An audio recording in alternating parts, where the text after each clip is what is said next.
Several people who have suffered losses will be harmed if these instructions are not reported. What were those instructions, counsel? Lawyer Goel pursued it. આ સૂચનાઓ વિશે માહિતી ન આપવામાં આવે તો જેમણે નુકસાન વેઠ્યું છે તેવા ઘણા લોકો દુઃખી થશે.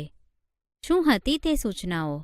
વકીલ ગોયલે આગ્રહપૂર્વક પૂછ્યું.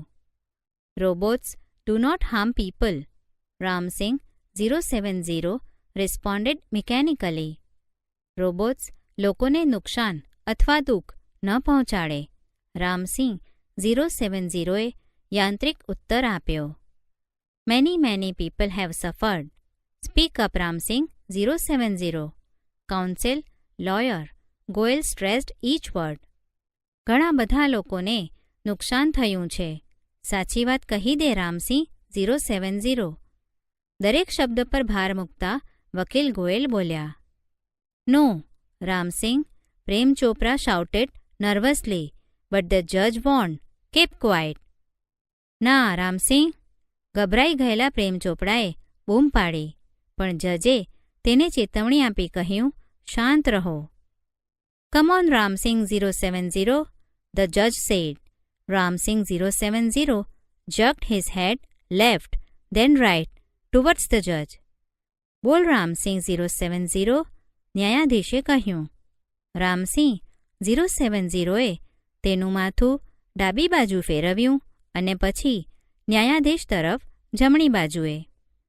A clicking sound indicated the hampering of running tapes and jamming of caution signals. Pip, pip, pip, pip. The crackling sound and the indigo light intensified. A red light flashed on the forehead of Ramsingh robot, signaling danger. Reporting system failed. Tiny shutter in the center of the chest opened, displaying a small TV screen flashing. System disintegrated. Ramsingh robot has diffused.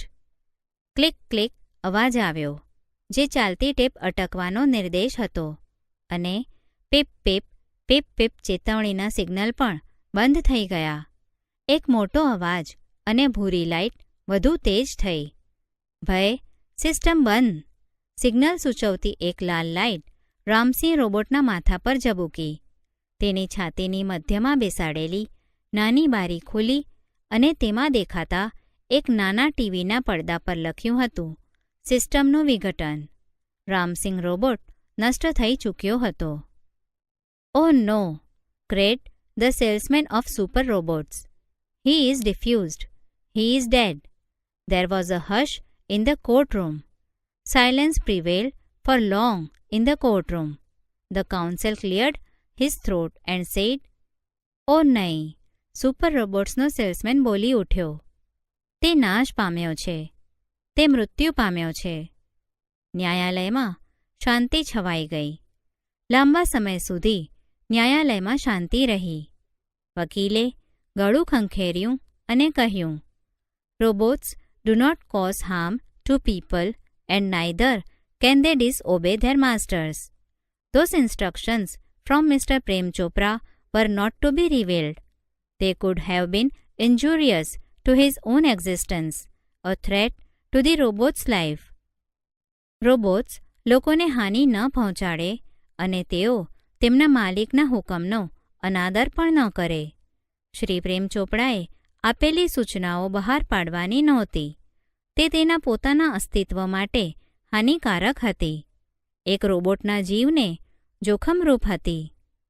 If he revealed them, he would disobey his master. If he did not, he would harm others.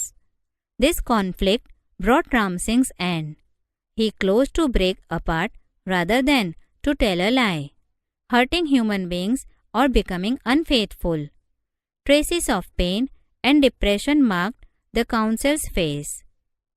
જો તેણે તે સૂચનાઓ બહાર પાડી હોત તો તેણે તેના માલિકના હુકમનો અનાદર કર્યો હોત, અને જો તે સૂચનાઓ બહાર ન પડી હોત તો તે બીજાને નુકસાન કરત.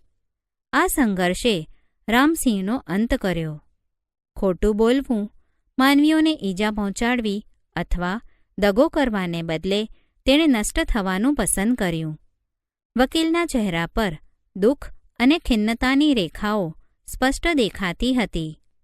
The judge pondered for a while and proclaimed, "The court declares Prem Chopra guilty of theft." થોડીવાર વિચાર કરીને ન્યાયાધીશે જાહેર કર્યું, આ ન્યાયાલય પ્રેમ ચોપડાને ચોરી માટે દોષી ઠેરવે છે. The counsel picked up his file and with a bow left the courtroom. વકીલે તેની ફાઇલ ઉપાડી અને નમીને ઓરડાની બહાર જતા રહ્યા.